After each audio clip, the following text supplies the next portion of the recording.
before the game, you met Larry Bird for the first time. Can you take us through that conversation? And what did you know about him besides being a Celtic legend before you met him? And what was just that feeling like pregame? Yeah. So he was in the locker room before the game. Adam Silver, and Dr. J, they were talking to us. And, once they got done, I thought I was going to be able to shake his hand. I turned around and he was gone. And I remember I was saying, man, I never met Larry Bird. I've never been in the same room as him. As crazy as that sounds, it's never worked out. So Taylor, our PR girl, saw him before I was sitting on the sideline, and she grabbed me. She was like, he's over there. And I got a chance to go meet him and tell him how, much of an honor it was to meet him. And, he told me he was looking forward to meeting me. So that was crazy to hear him say that. He's a lot taller than I thought he was. But obviously what he means to the game, what he means to the city of Boston and the Celtics, and, he's the ultimate Celtic. So it was an honor to meet him. Jayson, you and Jalen have been able to do this together a couple times now. What does this weekend come to mean for you two in terms of, how you're able to bond while you're here? You were able to do the dunk contest with them. How do you feel like that went? And just, how are you guys kind of able to spend this time together now that you're doing it pretty much every year?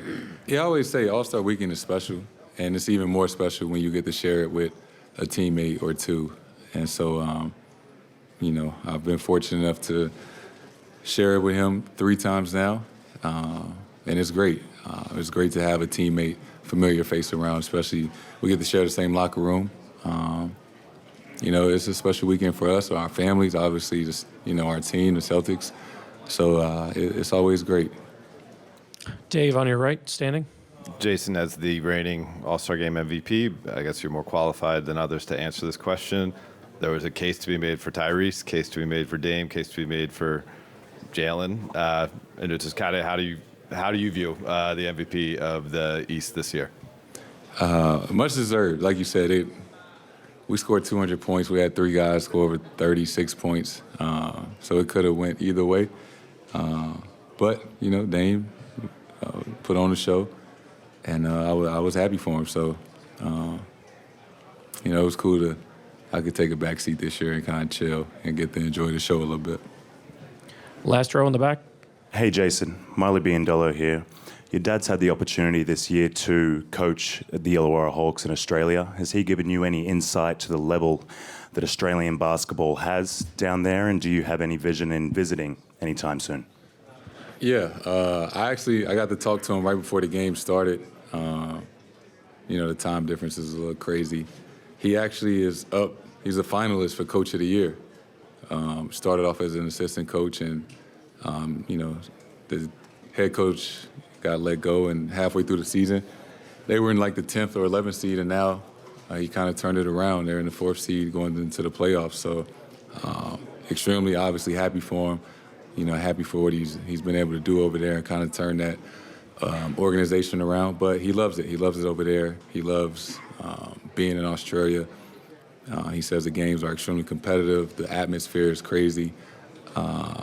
So, hopefully they can continue and go all the way. But it's been great to, see him, turn that thing around and have a lot of success over there. Standing on your right, Jared. Jared Weiss from The Athletic. 2 things. 1, did Larry have any advice for you, just handling being the face of the Celtics? And then 2, it's nice that you got to share that moment with Jalen, but is it more fun to go up against him in the All-Star Game or play with him in the All-Star Game? Meeting Larry, it was just super quick. I just told him it was an honor to meet him, and he had told me he was looking forward to finally getting to meet me, and we took a picture. So we didn't get to talk in detail. It's much better being on the same team with JB. It's what I'm used to. We've competed against each other in practice for 7 years now, so kind of tired of doing that. So it's good to be on the same team for sure. Front right.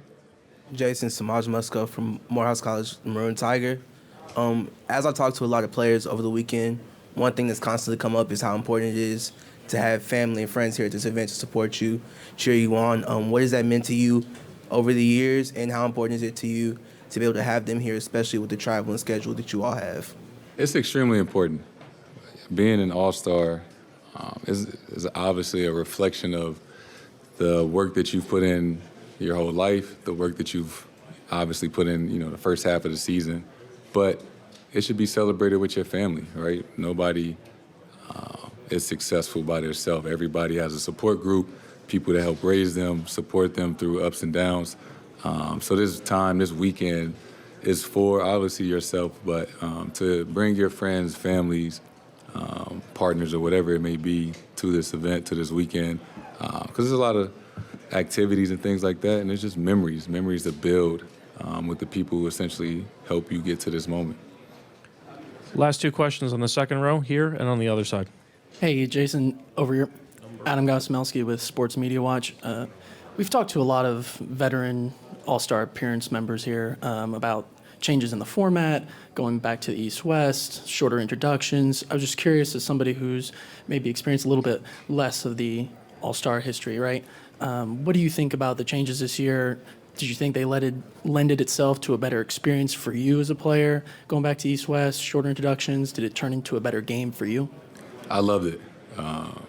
The shorter introductions, not being on the stage and all that, I'm definitely a fan of that.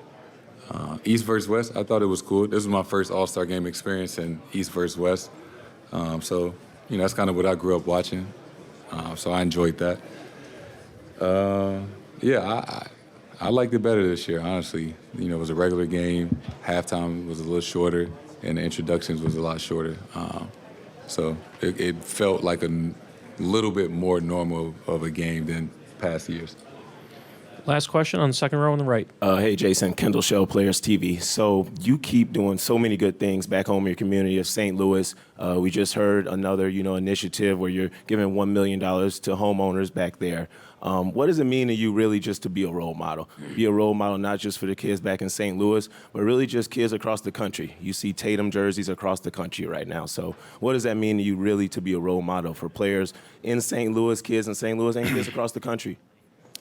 I think it's my responsibility. I understand the platform that I have and the position that I'm in, right?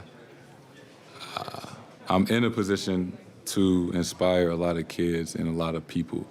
And I think, as we all were inspired by somebody. And I feel like as you grow up, you should always keep that in mind, that somebody inspired you to get where you are today. And, the larger your platform, I feel like the larger your responsibility is. And growing up from St. Louis, I always had it in my mind that I wanted to impact my community. I wanted to change and make St. Louis a better place than I grew up. I didn't always know how to articulate that, maybe when I was younger, but from a very young age, I knew that I was going to be where I'm at today and that I was going to inspire kids and help change lives back where I'm from. Thank you, Jason.